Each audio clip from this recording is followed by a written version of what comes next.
إن الحمد لله نحمده ونستعينه ونستغفره ونعوذ بالله من شرور أنفسنا وسيئات أعمالنا من يهده الله فلا مضل له ومن يضلل فلا هادي له أشهد أن لا إله إلا الله وحده لا شريك له وأشهد أن محمدا عبده ورسوله اللهم صل وسلم وبارك على نبينا محمد وعلى آله وأصحابه ومن تبعهم بإحسان إلى يوم الدين.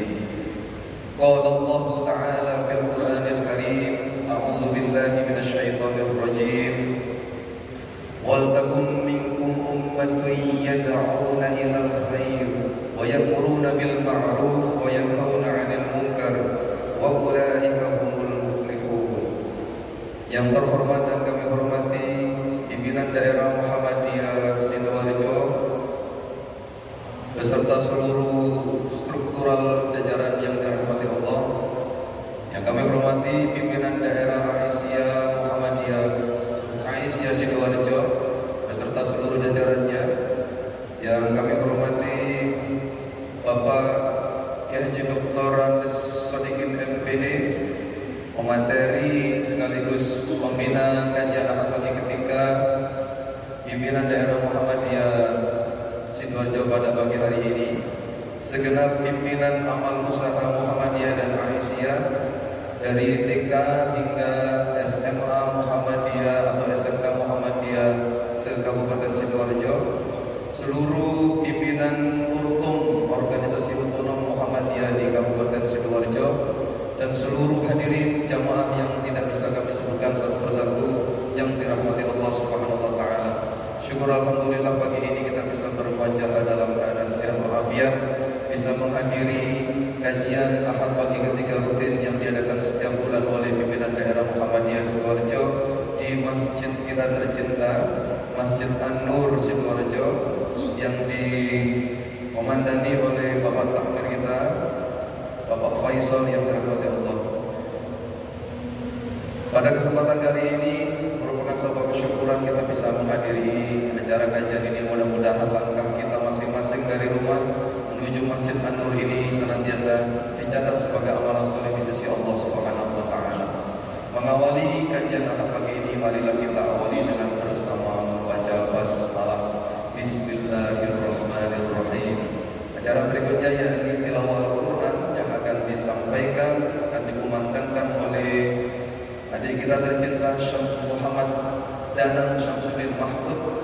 Beliau adalah siswa SMP Muhammadiyah 8 Kecamatan Tanggulangin dengan prestasi juara 1 lomba qiraah Qur'an Milad Muhammadiyah Kabupaten Sidoarjo.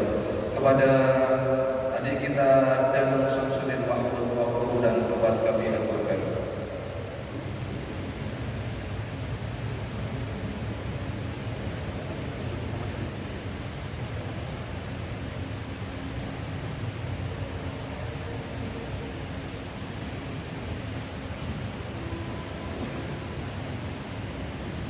Assalamualaikum warahmatullahi wabarakatuh.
رب فلا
Sadaqallahul azim wa sadaqa rasuluhun nabiyyul karim wa nahnu ala dzalika minasyahidin wasyakirin. Semoga dengan lantunan tilawah Al-Quran yang disampaikan oleh Mas Danang tadi meningkatkan dan menguatkan iman takwa kita kepada Allah Subhanahu wa taala. Hadirin jamaah kajian Ahad pagi ketika pimpinan daerah Muhammadiyah Sidoarjo yang dirahmati Allah, menuju acara selanjutnya yakni sambutan iftitah oleh Ketua Pimpinan Daerah Muhammadiyah Sidoarjo yang pada kesempatan kali ini akan diwakili oleh Sekretaris Pimpinan Daerah Muhammadiyah Sidoarjo. Kepada yang terhormat Ustaz Burhanuddin MPD, waktu dan tempat kami aturkan.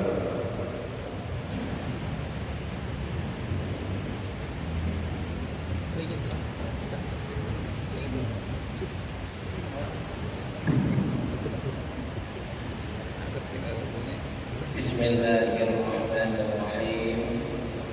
Assalamualaikum warahmatullahi wabarakatuh.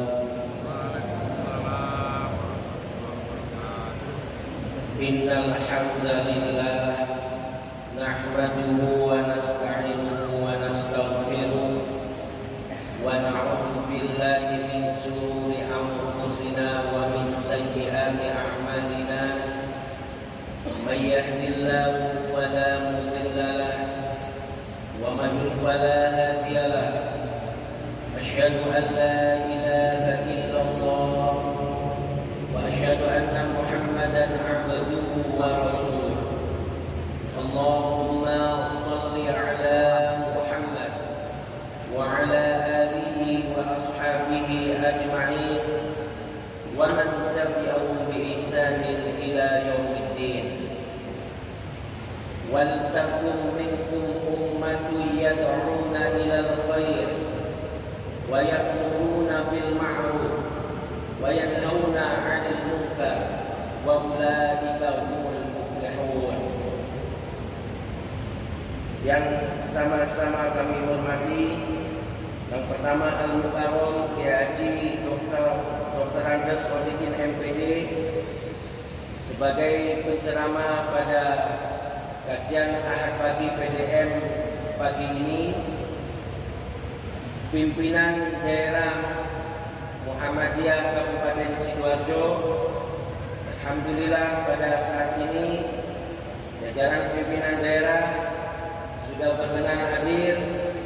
Bapak Ihsan, kemudian Kiai Imam Mahfuzi, kemudian Pak Misbah, kemudian Pak Arif, Pak Nyong, dan jajaran yang lainnya. Yang terhormat juga pimpinan daerah Aisyah beserta jajarannya,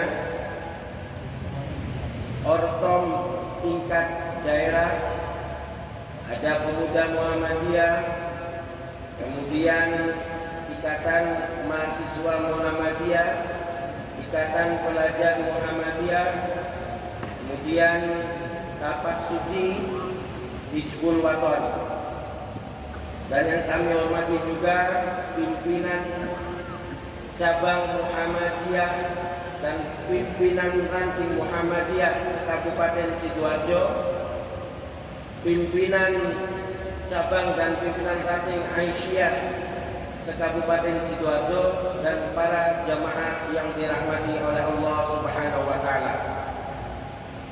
Alhamdulillah pada pagi ini Allah masih memberikan kita keimanan, kesehatan, sehingga kita bisa bermuwajjah di tempat ini. Tidak lain adalah yang pertama kita menjalin silaturahim, yang kedua adalah kita niatkan bertolakul ilmi. Semoga yang kita lakukan ini diridhai dan diterima oleh Allah Subhanahu wa taala. Salawat dan salam marilah kita aturkan kepada Nabi Muhammad sallallahu alaihi wasallam. Beliaulah utusan Allah Subhanahu wa taala, beliaulah yang menyampaikan ajaran-ajaran yang hak, yang mana ajarannya patut kita ikuti dan kita laksanakan sampai hari akhir. Bapak Ibu yang dirahmati oleh Allah Subhanahu wa taala, ada beberapa hal yang perlu kami sampaikan. Jadi di bulan-bulan ini ada beberapa event yang itu harus kita sukseskan. Yang pertama adalah bukan masalah pemilu dulu. Saya khawatir para pimpinan ini lupa bahwasanya kita ini sebentar lagi adanya bulan Ramadan. Jadi Bapak Ibu yang dirahmati oleh Allah Subhanahu wa taala, yang pertama yang sudah beredar adalah surat dari Majelis Tarjih dan Tajdid, itu tertanggal 16 Jumadil Akhir 1445 Hijriah atau 29 Desember 2023 Masehi, tentang penetapan awal Ramadan, kemudian Syawal dan Dzulhijjah. Tetapi yang terbaru adalah sudah keluar maklumat dari pimpinan pusat Muhammadiyah. Jadi surat ini jadi menguatkan bahwasanya maklumat dari pimpinan pusat Muhammadiyah yang itu nomor 1 garing MLM garing 1.0 garing E 2024. Jadi menetapkan bahwasanya awal Ramadan itu tertanggal ya hari Senin tanggal 11 Maret 2024. Maka kepada pimpinan cabang, pimpinan ranting untuk menyiapkan dengan sebaik-baiknya semarak nantinya ibadah-ibadah, kajian-kajian Ramadan di masjid-masjid, di musola-musola yang ada di PCM maupun di PRM. Jadi sesuai maklumat dari pimpinan pusat Muhammadiyah, maka sholat tarawihnya adalah diawali, sholat tarawih itu mulai tanggal 10 Maret. Jadi 10 Maret malam itu kita sudah melakukan sholat tarawih. Kemudian di maklumat juga memutuskan bahwasannya 1 Syawal 1445 Hijriah itu jatuh pada tanggal 10 April 2024. Nah, sedangkan untuk Dzulhijjah itu awal Dzulhijjah jatuh pada 8 Juli 2024, maka puasa Arafahnya jatuh pada tanggal 16 Juni 2024, sehingga Idul Adha-nya itu jatuh pada tanggal 17 Juni 2024. Jadi maklumat ini sudah ditandatangani oleh Ketua Umum Profesor Dr. Haji Haidar Nasir MSI dan ditandatangani oleh Sekretaris yaitu Muhammad Suyuti MPD MED itu pada tanggal 12 Januari 2024. Jadi mohon tentang maklumat ini benar-benar kita kawal dan benar-benar nantinya kita persiapkan bulan Ramadan dengan sebaik-baiknya. Bapak Ibu yang dirahmati oleh Allah Subhanahu wa taala, jadi saya ambil yang Ramadan dulu. Yang kedua, jangan lupa juga bahwasanya di bulan Februari ini tanggal 14 Februari di negara kita itu ada yang namanya pemilu. Jadi pimpinan pusat juga sudah menyatakan bahwasanya kita sebagai warga Muhammadiyah ketika menyikapi pemilu itu dengan benar-benar menjaga keadaban dan akhlak yang mulia. Jadi Bapak Ibu yang dirahmati oleh Allah Subhanahu wa taala, di Sidoarjo ini ada 6 dapil daerah pemilihan untuk DPRD Kabupaten Sidoarjo. Maka di 6 dapil ini ada kader-kadermu yang itu berikhtiar untuk menjadi di legislatif. Maka Bapak Ibu yang dirahmati oleh Allah Subhanahu wa taala, mari kita mensukseskan pemilu ini dengan kita betul-betul menjaga ukhuwah kita, persaudaraan kita. Jangan sampai kita ini nantinya melakukan fahsya atau keburukan-keburukan di antara kita. Dan insya Allah di 6 dapil ini 1 pekan ke depan PDM berikhtiar nantinya untuk mengumpulkan, mensosialisasikan siapa-siapa saja yang itu berasal dari kader Muhammadiyah. Jadi di legislatif pun kita tetap harus cerdas memilih, apalagi nantinya pemilihan yang ada tentang pemilu presiden dan wakil presiden. Jadi kalau misalnya sudah ada keyakinan untuk memilih salah satu calon yang itu sudah amanah, kemudian track recordnya juga bagus, maka kita niatkan bahwasannya pemilu itu nantinya untuk menjadikan Indonesia ini baldatun thayyibatun wa rabbun ghafur. Jadi yang terpenting jangan sampai nanti antara kita sebagai umat Muhammadiyah ini saling berpecah dan lain sebagainya. Jadi marilah kita tetap jaga ukhuwah kita pun jaga silaturahim kita. Itu semua nantinya akan mendatangkan keberkahan dari Allah Subhanahu wa taala. Itu saja yang bisa saya sampaikan pada kesempatan ini. Mohon maaf apabila ada tutur kata kami yang kurang berkenan. Nasrun minallah wa fathun qarib. Assalamualaikum warahmatullahi wabarakatuh.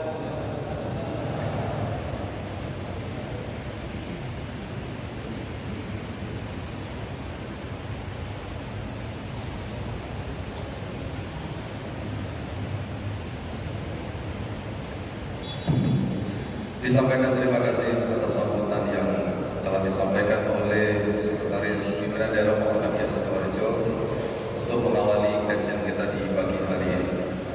Acara berikutnya yakni acara utama, kajian singkat yang kajian pagi yang akan disampaikan oleh Kiai Haji Dr. Andes Sodikin MPD. Namun sebelum kajian disampaikan, izinkan kami untuk membacakan kurikulum vitae beliau. Beliau adalah Kiai Haji Dr. Andes Sodikin MPD, lahir di Lamongan tanggal 19 Oktober 1966. Riwayat pendidikan beliau MI Muhammadiyah, MTS Muhammadiyah, PGA Ngawi ataupun pesantren. Kemudian S1-nya di STIT Muhammadiyah, S2-nya Universitas Kanjuruhan, dan ini sedang berproses mohon doa program doktoral di Universitas Brawijaya. Pengalaman organisasi, beliau menjadi Ketua Pimpinan Daerah Muhammadiyah Lamongan untuk periode yang kedua. Jadi sudah 2 putaran. Untuk yang selanjutnya yakni menjadi Wakil Ketua MUI Kabupaten Lamongan.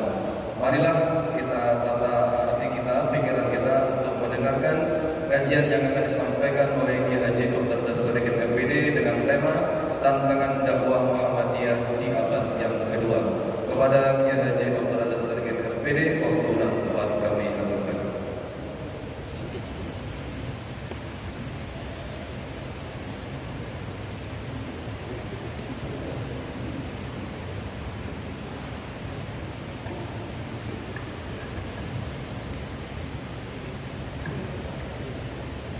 Assalamualaikum warahmatullahi wabarakatuh.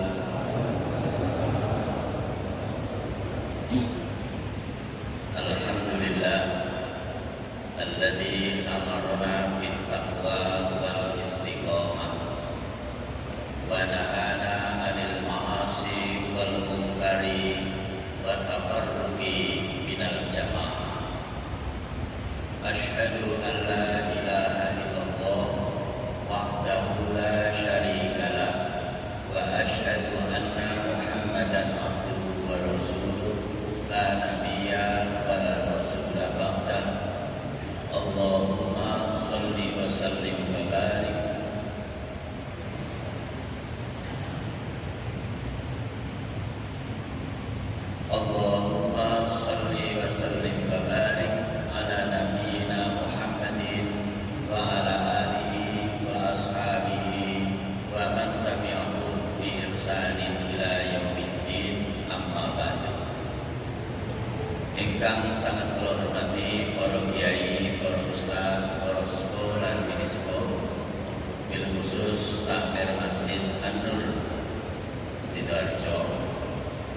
Yang saya hormati Ketua Pimpinan Daerah Muhammadiyah Sidoarjo beserta jajarannya. Yang kami hormati Ketua Pimpinan Daerah Aisyah Sidoarjo dan jajarannya, para pengelola amal usaha Muhammadiyah, para direktur, pimpinan, juga anak-anak pemuda Muhammadiyah, Nasihatul Aisyah, seluruh ulum, adik-adik mahasiswa dan seluruh yang hadir. Pertama sekali, marilah kita panjatkan syukur kepada Allah Subhanahu wa Ta'ala yang karena limpahan rahmatnya semata, alhamdulillah pagi hari ini saya bisa bersilaturahim dengan menyenangkan semua. Alhamdulillah, sehat semua ya Pak? Sehat Bu? Sehat ya? Dan alhamdulillah kesehatannya disyukuri dengan wa an a'mala sholihan tardahu. Dan pagi ini kita duduk di masjid, di rumah Allah. Mudah-mudahan duduk kita adalah duduk yang penuh keberkahan, karena kita di sini bersama-sama di majelis ilmu yang kata Rasulullah disebut sebagai taman surga. Kedua kalinya, salawat dan salam mudah-mudahan senantiasa dilimpahkan pada junjungan kita Nabi Muhammad Sallallahu Alaihi Wasallam, pada keluarganya, sahabatnya, dan penerus perjuangannya. Bapak Ibu yang saya hormati, sebelum saya melanjutkan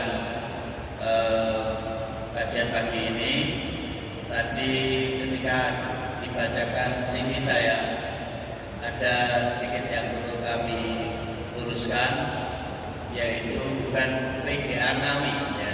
Tulisannya banyak elek, Negeri Terbaca Ngawi, PGA Negeri Bojonegoro, dan waktu di situ saya nyantri di Bojonegoro juga, itu ceritanya. Jadi bukan Ngawi tapi negeri. Jadi sekolah saya memang di Muhammadiyah gitu. Waktu itu di PGA Negeri, dan ini juga yang terakhir ini, ya mudah-mudahan yang terakhir ini ngambil juga di Universitas Negeri, di luar negeri dan di negeri. Bapak Ibu yang saya hormati, saya tadi omong-omong sama Bapak PDM. Sebenarnya saya kemarin ketika dengan panitia, temanya apa Pak? Kemudian secara spontan saya kirim baca tantangan dakwah Muhammadiyah di abad kedua. Halo, ya dengan tuh ya. Halo, hai jawabannya Pak. Tantangan dakwah Muhammadiyah di abad kedua. Ya. Kenapa Muhammadiyah bisa bertahan sampai 111 tahun? Dan nyuwun sewu, 111 tahun ini Muhammadiyah tidak semakin kecil tapi semakin besar. Jadi kalau dulu saya masih muda, itu bergabung bersama Muhammadiyah, di Lamongan itu Muhammadiyah Pantura saja. Kemudian tengah sedikit, tapi sekarang ini kita merata Pantura, tengah dan selatan. Jadi perkembangannya ibarat air tumpah benar-benar nggak bisa ditutup. Di sampai selatan sekarang 27 kecamatan itu seluruhnya sudah ada cabang Muhammadiyah, dan kalau kemudian itu dibandingkan jumlah desa dengan jumlah ranting Muhammadiyah, itu posisi kita sudah ada pada angka 89%. Sudah hampir rata desa-desa di sana ada Muhammadiyah. Itu sebagai sampel bahwa 111 Muhammadiyah tidak semakin kecil tapi semakin besar. Belum kalau kita bicara amal usaha. Itu insya tidak dilakukan di daerah seluruh Indonesia. Di daerah seluruh Indonesia. Termasuk di Sidoarjo. Lah, pertanyaannya kemudian, kenapa bisa bertahan 111 tahun dan semakin besar? Jawabannya adalah di dalam Al-Quran Allah beri garis begini. Fa'ammas zabadu fayadhabu jufa'a wa amma ma yanfa'un nas fayamkuthu fil ardi. Adapun duit itu dicara lakukan itu untuk bersama tidak ada apa? Untuk itu sing murah ndur banyak. Untuk adapun duit maka dia akan sirna. Itu akan hilang sirna. Jadi kalau kualitas kita nanti kualitas itu untuk duit, yang kita akan hilang lenyap. Terus di situ diterangkan wa amma ma yanfa'un nas fayamkuthu fil ardh. Adapun apa saja yang memberikan manfaat kepada manusia, maka dia akan tetap bercokol di bumi. Dia akan kuat bercokol di bumi. Karena karena itu kemudian Rasulullah juga memberi konsep apa? Khairun nas anfa'uhum linnas. Nah, itu yang sekarang ini sedang dilakukan oleh Muhammadiyah mulai berdirinya sampai hari ini dan mudah-mudahan seterusnya. Bapak Ibu yang saya hormati, sebelumnya saya mengingatkan bahwa tadi Pak Sekretaris sudah mengumumkan maklumat PP Muhammadiyah tentang penetapan Ramadan. Berarti puasa itu sudah dekat. Sekarang kita sudah bulan Rajab. Pada bulan Rajab ini kita dianjurkan untuk berdoa apa? Allahumma barik lana fi Rajab wa Sya'ban wa balighna Ramadan. Allahumma Gusti Allah barik lana mugi panjenengan berkahi dhateng kula fi Rajab wa Sya'ban ing dalem bulan Rajab dan Sya'ban menika wa balighna lan mugi kula panjenengan sampai akan menangi Ramadan poso bulan Ramadan ini. Kalau selesai puasa Ramadan kita berdoa lagi, ya Allah sampaikan kami nanti pada Ramadan tahun depan. Betul ada di Ramadan tahun ini, Ramadan tahun depan dan seterusnya. Nah, yang jauh kalau tangan dan bapak-bapak dengan puasa yang sudah dekat ini, apakah bapak-bapak sudah mengingatkan istrinya tentang hutang puasanya? Sabar Pak? Sabar. Bapak-bapak yang luar biasa. Dan berimbang kalau tangan tinggi Bu. Bapak-bapak ayo pakai tangan Bu. Sudah Bu? Alhamdulillah. Karena bapak-bapak ini punya tugas berat. Tugasnya apa? Menjaga dirinya dan keluarganya jangan sampai tersentuh api neraka. Berat. Jadi menjaga dirinya dan keluarganya jangan sampai tersentuh api neraka. Karena itu mulai dari dini sekarang bapak-bapak sudah mengingatkan ibunya sampai tinggi tukang poso piro. Wis mulai disauri, ojo nganti wis teko wulan poso meneh isih utang poso. Dan kemudian takmir-takmir masjid yang mengelola amal usaha, yang mereka mengelola Masjid Muhammadiyah mulai sekarang sudah merencanakan untuk menyusun sebuah rencana kegiatan bahwa di masjidnya nanti adalah masjid yang benar-benar hidup di bulan Ramadan itu, hidup dan menghidupkan. Insya Allah itu kita akan terus berkembang karena kita membawa buih dan bukan untuk. Bapak Ibu saya hormati, kemudian pada tema yang sudah dipersiapkan dan nanti juga mungkin sebagian sharing-sharing aja. Apa tantangan Muhammadiyah ke depan? Kami mengutip pernyataan Ketua Umum PP Muhammadiyah Bapak Profesor Dr. Kiai Haji Haidar Nasir dalam bidang ideologi. Paling tidak ada 4 hal yang kita hadapi, itu bukan ke depan tapi sekarang sudah mulai, sekarang dan ke depan.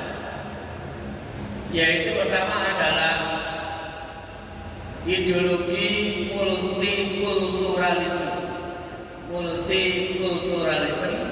yang diusung adalah demokrasi, kemudian HAM dan pluralisme.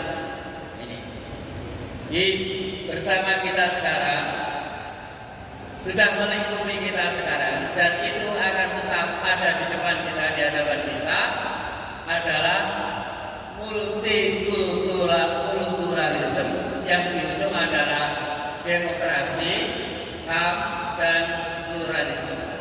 Itu yang pertama. Yang kedua, ada ini Islamofobia, ya.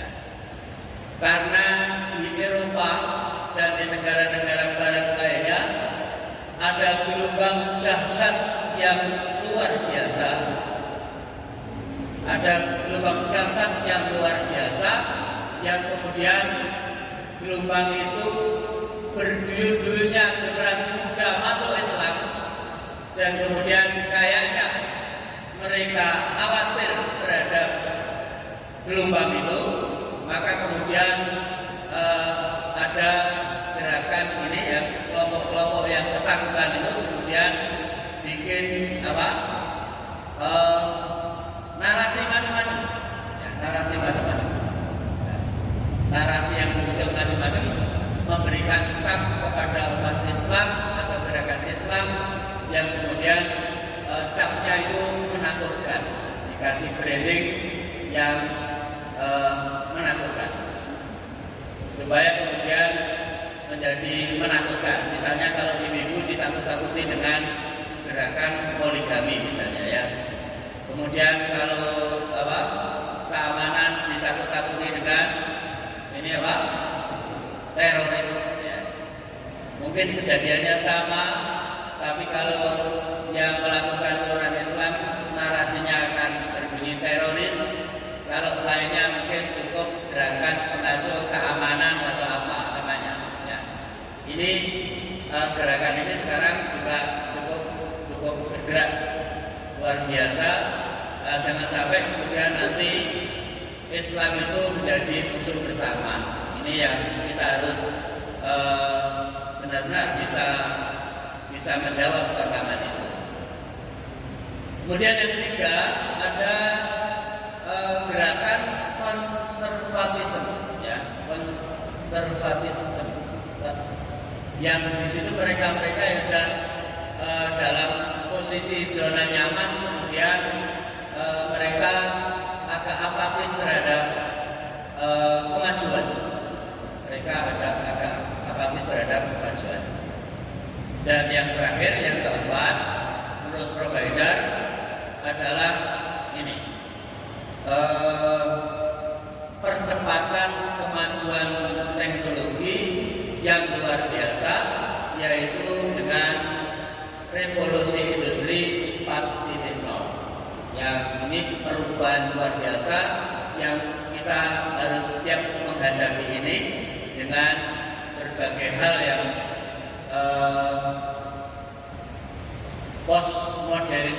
modernisme beliau menyebut, yaitu hal-hal yang memang kita semua harus berupaya untuk bisa menghadapi ini. Itu yang melingkupi kita baik secara internal maupun eksternal.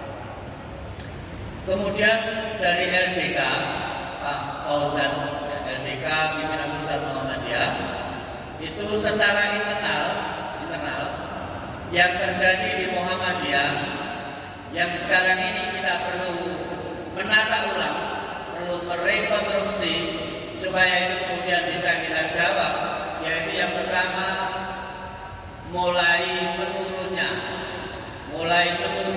militansi bermuhammadiyah. Beliau menulis begitu, padahal kalau saya sebenarnya kok tidak ada di lingkungan kami, tapi beliau mulai menurunnya, ada tanda-tanda gejala menurun militansi bermuhammadiyah. Paling tidak kita harus siap-siap, apa menurun benar apa enggak, bagaimana kemudian survei di kalangan generasi muda. Yang kedua, kepedulian kerjasama atau kepedulian, kekuatan bersinergi sesama warga Muhammadiyah juga ada gejala menurun. Kalau dulu luar biasa sampai dipikirkan hal-hal yang sangat serius, maka sekarang ini dari konstruksi ada gerakan sudah mulai menjawab, mulai menurun. Tiga, menurut Pak Fauzan juga ada gejala egoisme sentris di tingkat pengelola amal usaha. Jadi misalnya amal usaha A, amal usaha B, amal usaha C, amal usaha D itu kurang bisa disinergikan. Dan ini nanti kita cermati bersama. Maka ada pedoman hidup Islami PHI warga Muhammadiyah. Di situ ada bagaimana pedoman hidup Islami dalam mengelola amal usaha Muhammadiyah. Berikutnya lagi ada kecenderungan untuk nyojau ya. Kadang-kadang ikut-ikut cara orang lain di dalam pemahaman beragama, bukan ikut dari garis organisasinya. Ada kelompok kecil yang kemudian mungkin serawut dengan kelompok ini, kelompok itu dan sebagainya. Ini analisa dari LDA, LDK PP Muhammadiyah. Bapak Ibu hormati, dari permasalahan yang kita hadapi bersama itu, lalu kemudian apa yang kita persiapkan Muhammadiyah di abad kedua ini? Yang pertama, tentu tetap peneguhan di dalam kehidupan beragama, memperkuat akidah, mencerahkan fikir dan mencerahkan hati, yaitu yang selama ini di dalam kegiatan kita disebut dengan tanwirul afkar wa tanwirul qulub, mencerahkan gerakan pemikiran kita dan mencerahkan hati kita lewat pendidikan formal, pondok pesantren, kajian-kajian ya. Ada kajian subuh, ada kajian malam Jumat, ada kajian minggu pagi atau ahad pagi, ada kajian apa saja, ada kajian untuk pemuda Muhammadiyah, ada kajian nasihatul Aisyah, ada kajian ibu Aisyah dan seterusnya. Itu dalam rangka kita memberikan pencerahan yang benar, tanwirul qulub, pencerahan hati, membangun apa? Karena manusia itu pada prinsipnya dibangun itu mulai dari hatinya, dari hatinya. Jadi Rasul menyatakan, ingatlah bahwa di dalam diri kamu ada segumpal daging, ya, atau segumpal darah. Kalau segumpal darah itu mungkin solahasairul jasad. Kalau ia itu tubuh itu bagus, maka seluruh tubuh akan jadi bagus. In fasada sairul jasad. Kalau segumpal itu busuk, maka nanti akan jadi rusak seluruh tubuh. Apa? Yaitu hati. Wahyal qalb, dia adalah hati. Lah, kalau kita bicara dalam Al-Quran, hati kita itu, hati manusia itu ada yang disebut, yang pertama adalah hati yang sakit. Fi qulubihim maradun fazadahumullahu maradun. Hati yang sakit itu hatinya orang-orang kafir. Ya, karena sakit ya diberi peringatan atau enggak, ya sama saja. Sawa'un alaihim a'anzartahum am lam tunzirhum, tetap saja hasilnya apa? La yu'minun. Hati yang sakit. Yang kedua, hati yang budak. Hati yang budak, tidak paham, disebut qulubun la yafqahun, a'yunun la yubsirun, wa adhanun la yasma'un. Walaqad darabna li jahannama katsiran minal jinni wal insi lahum qulubun la yafqahuna biha wa lahum a'yunun la yubsiruna biha wa lahum adhanun la yasma'una biha. Justice berikutnya, ulaika kal an'am bal hum adall. Sungguh neraka jahanam itu dipersiapkan nanti untuk manusia dan jin sebagian besar. Siapa mereka itu? Mereka yang punya hati, hatinya tidak bisa memahami. Mereka yang punya absor, pandangan mata, matanya tidak bisa melihat membedakan al-haq dan al-batil. Dan juga mereka yang punya pendengaran telinga, telinganya juga tidak bisa membedakan antara al-haq dan al-batil. Ulaika kal an'am, mereka itu bagikan binatang ternak, bal hum adall, bahkan mereka lebih hina dari ternak.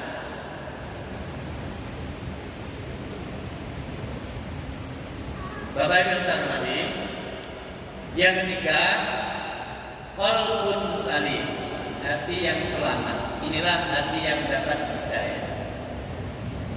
Jadi al-yawma la yanfa'u malun wala banun illa man atallaha biqalbin salim.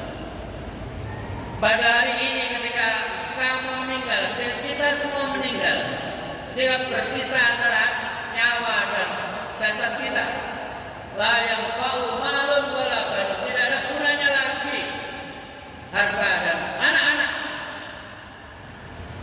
keluarga. Betul tentu gunanya balik. Nyuwun saya, fasilitas yang kita miliki semuanya. Jadi wong sugih misale nyuwun saya duwe rumah gedung, magrong, pinggir embok, duwe mobil sak pirang-pirang anyar, kinclong gitu. Napa malih duwe bojo ayu sing moblong-moblong, nek wis mati kabeh bakal diwaris wong. Gini kok bener? Gini kok gini? Wingi ngomong jare-jare mati ora bakal rapi. Aku hanya padamu Mas wingi. Kira-kira 2 bulan, 3 bulan kok lali apa tadi? Lali. Kok gelis? Iku nek wong wedok, apa meneh wong lanang. Sami mawon, wong seneng gitu. Dan itu boleh. Semuanya yang kemudian menghadap kepada Allah apa? Illa man atallaha biqalbin salim. Kecuali mereka nanti akan sowan menghadap kepada Allah dengan hati yang selamat, qalbun salim. Maka pencerahan yang dilakukan oleh kita semua, tanwirul afkar, tanwirul qulub, itu mengarahkan ini, membentuk, membranding agar warga kita itu nanti mereka memiliki qalbun salim. Maka menjauh majelis tabligh, kemudian LDK, takmir masjid, jangan bosan-bosan. Kajian Islam, dakwah, dan apalagi sekarang dakwah kita ini harus ada yang serius. Yang saya mungkin 3 tahun ke depan, 4 tahun ke depan, pengajian sing model ini karek arah-arah. Bahkan mungkin jadi tidak ada, ya. Jadi anak-anak muda itu tidak ingin bareng-bareng ngaji di sebuah masjid ketemu bareng-bareng itu sudah tidak banyak. Mereka ngajinya di mana? Di kamarnya masing-masing. Habis subuh buka YouTube, jalan gitu. Ya, ingin mendengarkan ustaz siapa yang menjadi idola mereka. Dan saat itu mereka akan bebas memilih siapa yang akan dipilih oleh mereka. Ini yang tentu kemudian kita sekarang mulai mempersiapkan ini. Bagaimana program kita dalam menggerakkan dakwah yang menghadapi tadi ideologi multikulturalisme, Islamophobia, kemudian konservatisme dan kemudian postmodernisme. Yang gaya hidup orang kemudian berubah, berbeda dan seterusnya. Bapak Ibu saya hormati, itu pertama. Yang kedua, kita harus mempersiapkan generasi muda yang memiliki daya saing yang cukup. Tidak sedang cukup, mungkin lebih dari cukup. Pertama apa? Generasi muda yang pemahaman agamanya cukup. Mereka benar-benar memang dipersiapkan oleh kita menjadi orang yang tafaqquh fiddin. Dan Islam memberikan porsi yang luar biasa terhadap kegiatan dan program itu. Dalam Al-Quran surat At-Taubah ayat 122 itu Allah berfirman, A'udzu billahi minasyaitonir rajim. Bismillahirrahmanirrahim. Wa ma kanal mu'minuna liyanfiru kaffah. Falaula nafara min kulli firqatin minhum ta'ifatun liyatafaqahu fid-din wa liyunziru qaumahum idza raja'u ilaihim la'allahum yahdharun. Wa ma kana lan ora wajib lil mu'minina wa ma kana al mu'minuna utawi wong mukmin kabeh liyang firu krana lunga pergi perang kafah ale kabeh. Tidak diwajibkan semua orang Islam itu untuk pergi berperang, enggak. Apa? Falaula nafaro, monggo sekiranya yen kok ora ono sing lunga, ada yang pergi, ada yang memang diutus, ada firqatun sekelompok kecil minhum saking mereka di antara mereka memang diutus oleh Muhammadiyah Sidoarjo, diutus oleh Umsida, diutus oleh PCM Taman, diutus oleh PCM mana lagi? Diutus oleh PCM Porok. Mereka diutus, dikondisikan pergi ke pesantren, pergi ke PTM, pergi ke Ma'had Ali. Untuk apa? Liyatafaqahu fiddin, untuk menjadi orang yang mendalami ilmu agama secara serius. Bukan liyata'allamu, bukan liyatadarrasu, tapi di situ liyatafaqahu. Kita ini berkewajiban mengutus generasi muda yang memang kita biayai, kita utus, kita kondisikan, kita manage mereka untuk menjadi santri yang paham betul dalam bidang keagamaan, supaya ketika ada sales-sales yang menjual ideologi di sekitar kita semua, kita punya imam-imam, punya pemimpin-pemimpin yang mereka memang matang dalam hal ilmu agama dan benar-benar faqih fiddin. Ada yang diutus ke PUTM, ada ke Mahat Ali, ada ke Pondok Salaf. Mereka mendalami ilmu nahwu, ilmu sorof, usul fikih, tafsir, hadis, bahkan diutus ke negara-negara Timur Tengah, misalnya Universitas Madinah atau di Ummul Qura di Makkah atau kita utus di Al Azhar. Ini harus kebutuhan. Ini kebutuhan. Kalau sudah tafaqquh fi din apa? Mereka nanti kembali liyunziru qaumahum supaya dhek kabeh paring kepengin marang qaumi. Idza raja'u nalikane dhewe kabeh wis padha mulai ilaihim marang qaumi la'allahum yahdharun supaya qaumi kabeh padha oleh kepengin. Hadirin ingkang sang kula hormati, niki sing kita siapkan pertama kader generasi muda yang memiliki kompetensi serius dalam bidang ilmu agama. Yang kedua, kita juga mempersiapkan kader yang nanti cepat bertransformasi ke lorong-lorong publik yang penting kepada mereka untuk menjadi generasi yang nanti akan menjadi pemangku kebijakan di berbagai tempat. Kalau ada yang nyalek, sampai dukung supaya jadi masa nyalek pintelu yang mana yang ini terus statusnya caleg. Mestinya ya carilah jadi apa? Lek. Carilah. Kenapa? Mereka itu punya peran penting. Apa? Lagi-lagi itu peran pentingnya apa? Punya fungsi legislasi, undang-undang kalau di daerah yang perda. Yang kedua punya fungsi budget penganggaran. Yang ketiga punya fungsi pengawasan. Strategis itu. Atau kader kita memang punya kompetensi dan kita persiapkan untuk masuk lorong publik, mulai dari bawah, kepala desa, bupati, gubernur, dan seterusnya. Penting kan? Penting.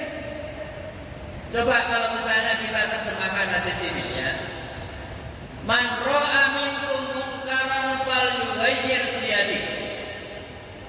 Fa illam yastati fa bi lisanihi. Fa illam yastati fa bi qalbihi wa dzalika adhaful iman. Man sapane wong ro akan delok ningali minkum saking kowe kabeh mungkar ing kemungkaran falyughayyir bi yadihi. Monggo dhewe wajib ngubah kemungkaran itu biadi dengan tangannya, dengan kekuasaannya. Itu baru kemungkaran, belum baru kebaikan. Nyun sewu, umpama sampai dikader Muhammadiyah jadi bupati, penting apa betul? Sampai dapat yakin, penting apa betul? Penting. Nek yubayir biadi, umpama ada prostitusi jadi bupati wali kota, dan dibuatkan apa? Pergub peraturan bupati atau perda peraturan daerah. Kalau nanti sudah ada perda, siapa yang menegakkan? Ya aparat hukum, orang polisi, orang pol pp. Repot bos. Lanek sampai misalnya menegakkan menjadi mubarek seperti saya. Yuk ngomongnya dan juga. Fa'ilam yastati kabilisani. Kalau tidak mampu, tidak punya kekuasaan, dengan lisan. Bunga sampai murah-murah, orang perdana, orang perbupe, orang dasar hukumnya, bisa hilang apa? Kalau misalnya kebaikan,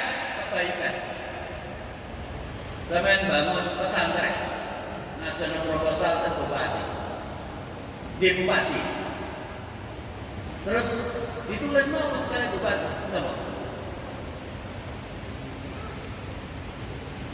Yang terhormat Saudara Kabak Kesra, ditulisin TR, tindak lanjuti, terus disebut berliku pirang miliar, terus di kayak tanggal diteken. Cair nama bener? Cair nama bener? Cair. Tapi di sana ngumpul infak, ya iso, suwe no suwe, cepat putih kali ini. pulpen ini bengkok, saya ditandatangan saya. Loh, ini kita mempersiapkan generasi muda yang punya kapasitas, punya elektabilitas yang memang dipersiapkan. Nah ini, mereka masuk ke lorong-lorong publik yang memang sudah dipersiapkan dari kita. Mulai dari kecil belajar di IPM, belajar di IMM, belajar di pemuda Muhammadiyah, belajar memimpin, belajar menghargai, belajar dihargai, belajar dicemooh, belajar dihina, belajar menerima dipuji orang. Nah, itu calon pemimpin. Wonten lari pemuda Muhammadiyah ada Pak, kalau ini tadi pemuda yang menipun pegel, kebaikan-kebaikan yang kita perbuat mboten nate niku wonten apresiasi, tapi kula niki sering difitnah. Saya bilang apa? Wah, difitnah itu luar biasa, Mas. Perkara tanduran itu nek arep subur kudu dipupuk. Kadang-kadang pupuk itu ya kotoran, tak apa. Jadi mungkin sampai luar dadi wong gede. Sampai luar dadi wong gede. Tak apa. Jalan aja. Apa yang kau yakini baik benar, jalan aja. Bismillah. Nah, ini calon pemimpin. Dipersiapkan betul anak-anak muda segera masuk ke lorong-lorong publik yang mungkin ketika masuk pertama tidak idealis. Ya saya bisa ketemu lagi sih. Kepingin ini dari si dhuwur, kok dhuwur niku ono lowongan dadi caleg sekdes tidak apa sekdes dulu. Jadi sekdes meneh-meneh lak selesai jadi kan kan karena itu kemudian dalam hal ini saya berbeda dengan bapak-bapak Muhammadiyah lainnya ketika menyikapi guru-guru Muhammadiyah yang masuk P3K. Tidak apa-apa, bagi saya tidak apa-apa. Biar mereka masuk ke lorong-lorong publik, masuk ke pemerintah tidak apa-apa. Nanti di bawahnya alumni umsidasen kita ngenteni, itu hidup itu mengalir.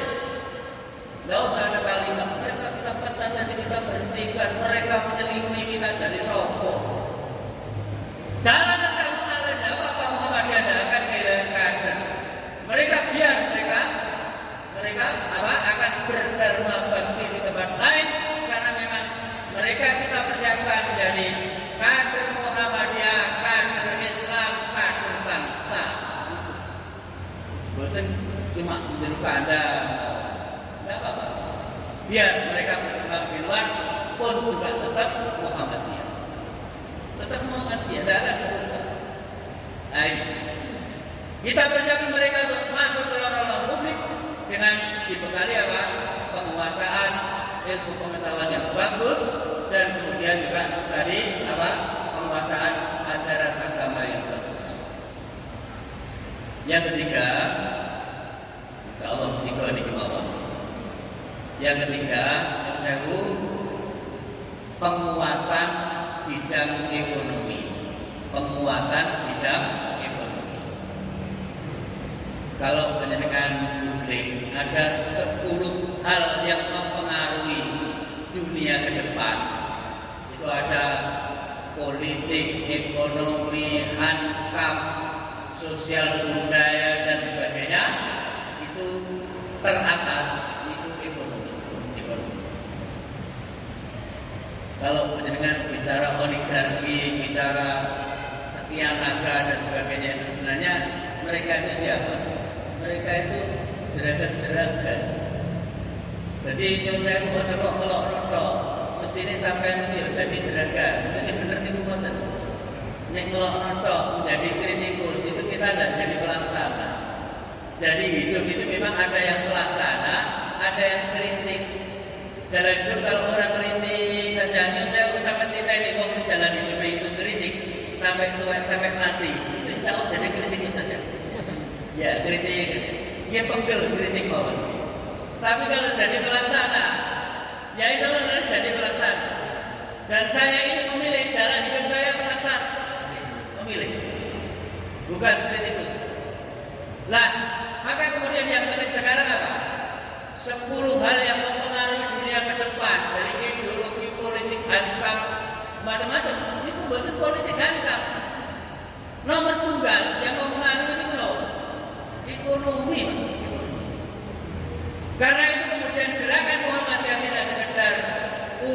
cerdas, atine soleh, tapi ono tambane uteke cerdas, atine soleh, utenge wareg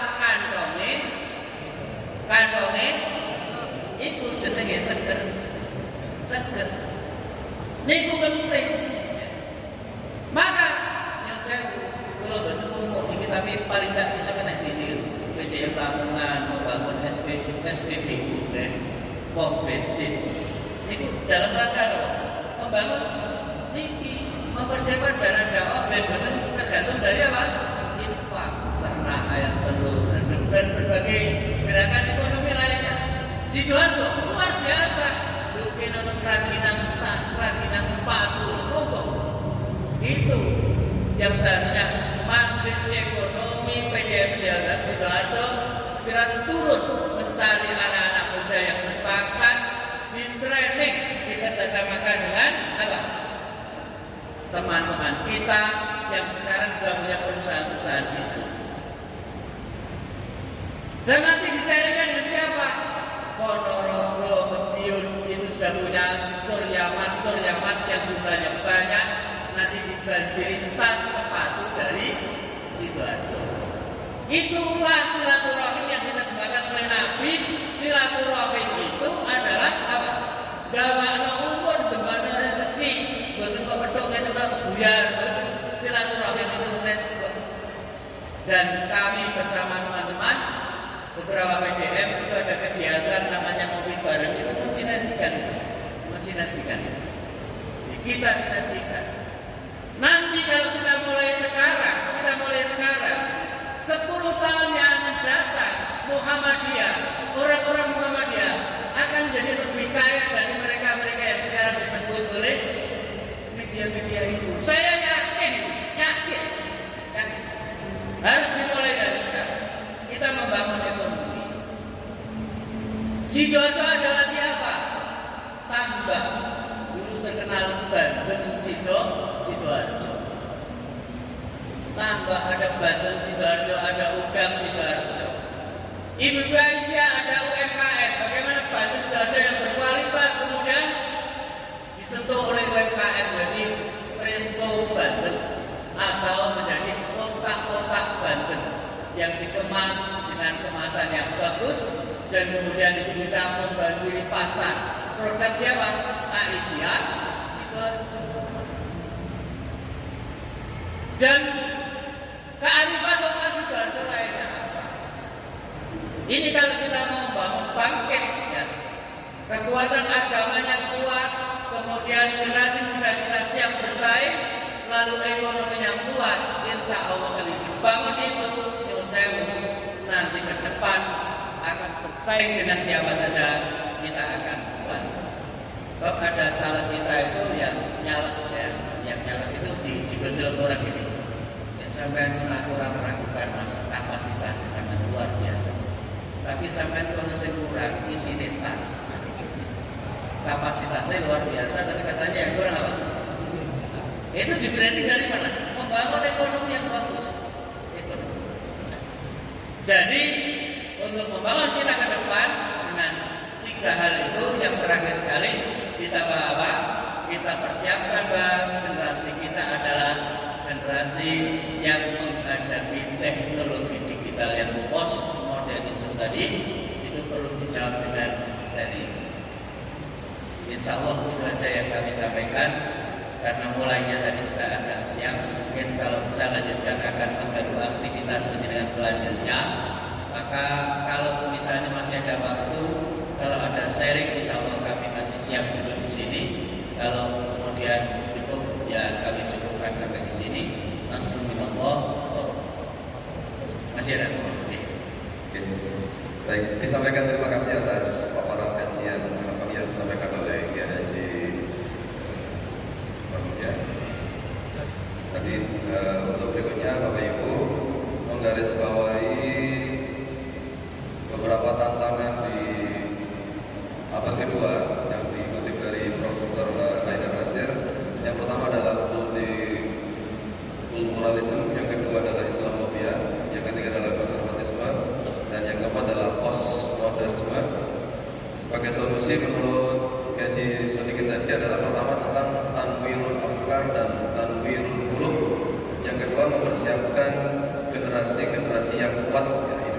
modal untuk menghadapi tantangan-tantangan di Muhammadiyah pada abad yang kedua. Baik, tentu ada pertanyaan-pertanyaan atau unek-unek yang dimiliki oleh para jamaah. Kami membuka dua penanya pada kesempatan kali ini. Sama nanti pukul 8 tepat kita akan akhiri kajian anak pagi ini. Silakan untuk mengangkat tangan mengajukan pertanyaan. Oke, Bapak yang pertama bisa maju, Pak. Oke, maju bawah betul-betul. Yang kedua, oke. Atau cukup satu diwakili satu penanya. Monggo satu lagi. Cukup ya, satu mawar berarti. Bisa disebutkan nama dan asalnya, Pak. Setelah pertanyaan sangat singkat. Assalamualaikum warahmatullahi wabarakatuh. Nama saya Muhammad Yunus Sakri, asal dari Bandung, Jakarta, tinggal di Tanggulangi, Pasuruan. Dan berkenaan dengan tantangan abad 2.0 itu sering kita lihat terutama untuk kalangan anak muda, ini sangat miris sekali. Barusan kemarin malam Ahad itu saya jalan-jalan sama keluarga, itu ada ya namanya multikulturalisme gitu kan, pengaruhnya. Itu di dekat dari sini itu ada kegiatan cosplay. Nah itu kan kalau kita lihat mudah-mudahan ini menjadi ladang dakwah juga buat teman-teman atau adik-adik di IPM, karena itu sangat banyak pesertanya. Kalau dari teman-teman IPM itu bisa masuk ke arah situ dan mengarahkan supaya cosplay ini bisa menjadi generasi yang bukan hanya senang mengikuti gaya-gaya Jepang, tapi kita masukkan dengan budaya-budaya atau misi-misi atau nilai-nilai Islam. Dan banyak juga di situ ada terutama yang pemudinya itu berjilbab. Ketika azan, ya udah. Nah, itu mohon kepada Pak Ustadz, Pak Kiai, bagaimana cara kita untuk melakukan atau kita masuk ke hal seperti itu. Mungkin dalam beberapa waktu. Dan yang kedua dengan masalah ekonomi. Sangat disayangkan sekali ya, Muhammadiyah itu jaringannya luas dan besar, karena banyak pelaku UMKM yang hari ini istilahnya berusaha itu boleh dibilang pelaku-pelaku UMKM itu kesulitan sekali untuk memasarkan produk. Tapi kalau kita lihat di sini ya, itu tidak ngefek. Saya yakin tidak ngefek. Karena apa? Itu membutuhkan yang seperti tadi Kiai sampaikan, jaringan yang luas untuk meningkatkan taraf pendapatan UMKM. Nah itu sangat penting sekali. Mungkin itu saja. Assalamualaikum warahmatullahi wabarakatuh.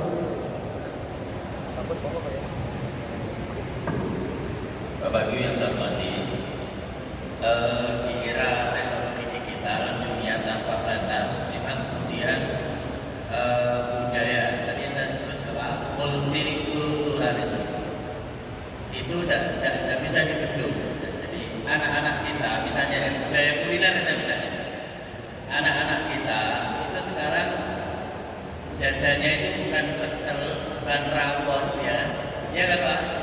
Ya, kemudian jajannya anak-anak kita itu sekarang adanya dan makannya sudah mulai nggak pakai sendok, tapi pakai apa? Ya, itu anak-anak kita sekarang yang SMA ke bawah itu ada gejala gitu. Kemudian, mereka itu kalau lihat HP itu yang dilihat bukan kepahlawanan Umar bin Khattab, kepahlawanan siapa?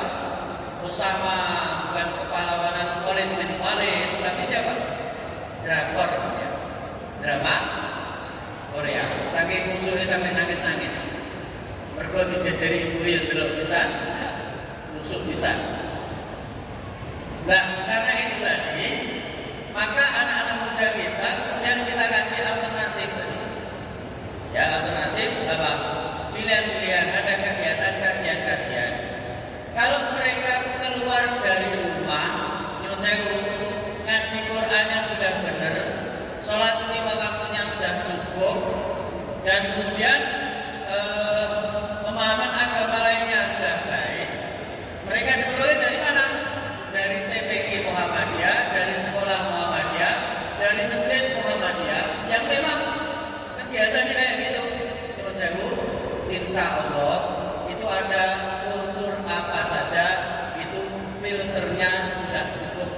bisa mengeliminasi.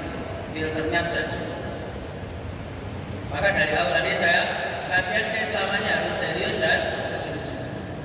Sehingga kegiatan anak-anak kita berikutnya, kalau ada kegiatan begitu apa kita celah? Enggak. LDK seharusnya masuk ya. Di kelompok-kelompok seperti itu ada kelompok PAM, ada kelompok apa lagi ya? Ada mungkin saudara-saudara kita yang karena suatu hal mereka masuk di lembaga kemasyarakatan, itu kita sapa, kita masuk. LDK bisa masuk di tempat itu. Dan yang jauh, kadang-kadang ada komunitas baru dan di situ ada fasum yang baru. Nah, justru kita tidak bisa masuk, yang lain yang bisa masuk. Mana perumahan anyar, mana masjid, itu ternyata yang kelola masjid itu bukan LDK, bukan anak-anak kita, yang lain. Nah, ini perlu itu tadi transformasi kita yang cukup serius dalam bidang dakwah, termasuk bagaimana komunikasi dakwah dengan lingkungan di sekitar kita. Nah, itulah yang diceritakan tadi, itulah yang sudah terjadi dan itulah tantangan kita ke depan. Yang kedua terkait ekonomi tadi, kita ini kaya raya. Aset kita luar biasa. Saya ingin mencontohkan di Lamongan itu ada satu ranting ya, namanya ranting PRN Kepatihan. Itu tanah wakafnya ada 42 titik yang ketika saya jumlah itu 7 hektar satu ranting. Belum ranting-ranting yang lain. Itu artinya apa? Kita sebenarnya dalam hal ekonomi kaya raya. Itu baru aset tanah. Nah, bagaimana kemudian kita tadi mensinergikan jaringan? Saya tadi sudah PDM di kawasan barat itu yang kemarin di Prakarsai, Lamongan sama Jombang. Itu ada kegiatan nyantai di luar rapat namanya ngopi bareng gitu ya. Itu sampai Blitar sini. Itu kegiatan itu sudah mulai mensinergikan ekonomi. Siapa punya apa? Nah, ini nanti mungkin Menteri Ekonomi ya. Siapa punya apa? PDM mana punya unggulan apa? Misalnya kalau Lamongan ada batik ya, ada batik. Nah, ini segera dimulai. Kalau ini ibarat kita imunisasi, sekarang ini kita masukkan virusnya, nanti masa inkubasinya ada lama-lama, kemudian ada apa? Pikiran-pikiran kita itu kemudian mulai hidup, pikiran bisnis, pikiran jadi pengusaha. Karena kalau kita mau duit beredar banyak di kita, itu kita harus jadi pengusaha, jadi pedagang. Segmen mana yang kita ambil monggo? Abdurrahman bin Auf, sahabat yang kaya raya itu, yang pernah ada ustadz yang menghitung kekayaannya, itu orang kaya di zaman dari zaman ke zaman, itu kekayaannya belum pernah ada yang melebihi kekayaan Abdurrahman bin Auf. Itu mereka, dia jadi pedagang. Digambarkan suasana kota Madinah ketika Abdurrahman bin Auf mau pergi berdagang, itu suara kaki kuda, kaki untanya yang akan ngangkut barang-barang beliau itu seperti suasana perang. Ini benar-benar pedagang besar. Nah, awal-awal gerakan Islam sebelum kemerdekaan itu ada Serikat Islam, Serikat Dagang Islam. Itu mereka bapak-bapak kita itu dulu sudah mereka adalah para pedagang. Dan kalau mendengar kemudian melihat tata kota di Pantura, mulai Jawa Tengah sampai Tuban, Bojonegoro, Lamongan, mungkin Gresik ya. Itu tata kota di Pantura itu mesti kan pendopo kabupaten, alun-alun, kemudian kantor-kantor UPD, terus di situ ada kauman. Dulu itu ada kauman, ada mesin agung. Kauman itu kaum santri yang mereka itu sebenarnya siapa? Juragan, mereka itu pedagang. Nah, ini yang kemudian kita awal-awal Kiai Haji Ramlan dulu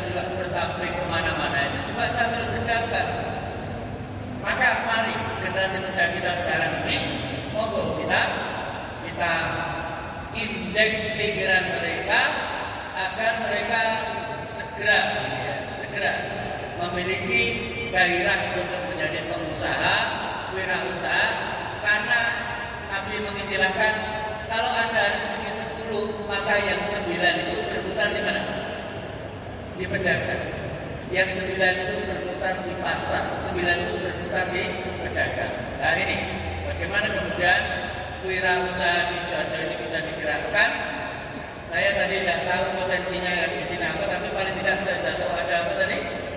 Sepatu sama kerajinan sepatu, tas, dompet, ya, dan lain-lainnya. Artinya ini orang yang kreatif, ya, orang yang kreatif. Nah ini perlu kemudian ada anak-anak yang mengerjakan, ada yang mengambil, yang memasarkan, ada yang suplai bahan. Nah ini mulai suplai bahan, yang mengerjakan, yang memasarkan, yang membeli, itu disinergikan. Ini akan menjadi kekuatan yang dahsyat. Nanti 10 tahun, 15 tahun yang akan datang, nanti kita sudah sejajar atau melebihi dari para konglomerat dan sebagainya. Karena apa? Karena kita sudah punya jaringan. Atau kalau kita mau bikin bank atau BTN, ya sederhana aja. Bank Muhammadiyah Sidoarjo, Subsida melewatkan duitnya di situ. SMA Muhammadiyah besar, duitnya dilewatkan di situ. Siapa lagi dilewatkan? Itu jadi bank yang besar. Jadi bank yang besar. Kita ini kuat, tinggal apa? Sinerginya aja yang dipakai. Kita ini kuat, bahkan di YouTube entah siapa yang bikin itu kayaknya orang lain, ya. Ada konglomerat yang kaya yang luar biasa di negeri ini, ternyata itu ditampilkan punya tanah 4 kali Pulau Bali dan seterusnya. Itu ternyata siapa? Itu kita. Dan kita itu terlihat kaya betul ketika COVID. Rumah sakit Muhammadiyah yang kemudian BPJS-nya belum dibayar oleh pemerintah, pokoknya sugih banget. Muhammadiyah sampai punya duit yang begitu banyak belum terbayar oleh BPJS. Ketika itu dijumlah dari sekian rumah sakit, jumlahnya menjadi apa? Ratusan miliar. Nah ini sebenarnya ke depan yang perlu kita tata. Kekuatan yang luar biasa yang harus kita tata dengan mensinergikan. Misalnya kalau di tempat saya ada rumah sakit 4, ya, itu saya undang. Menjelaskan ini rumah sakit ini jangan sampai merasa 4 ini adalah saingannya. Nah itu awal. Wong tua itu tugasnya nuturi anaknya. Sing rumangsa sugih ya bantu sing melarat gitu. Ini bukan saingan. Kemudian kalau jualan, ibarat warung, kalau di sana itu jual rawon, jangan tempat-tempatnya jual rawon. Spesialis yang di sini spesialis apa, yang di sini spesialis apa, yang di sini spesialis apa. Sehingga kemudian kita bangun apa? Kita bangun rujukan berjenjang. Nah, rujukan berjenjang dari klinik kita, dari rumah sakit tipe D, rumah sakit tipe C, rumah sakit tipe B. Rujukan berjenjang itu yang disebut dengan apa? Sinergitas di lingkungan kita, membangun kekuatan. Yang ini jawabannya adalah sharing saja. Insya Allah sudah saya sampaikan, sama sekali tidak ada kalimat untuk apa? Menceritakan hal-hal yang kurang baik, tapi ini semuanya kami sampaikan untuk kebaikan kita semua. Masih ada lagi? Cukup ya? Pangapunten ingkang kathah, nasrun minallah wa fathun qarib wa basyiril mu'minin. Wassalamualaikum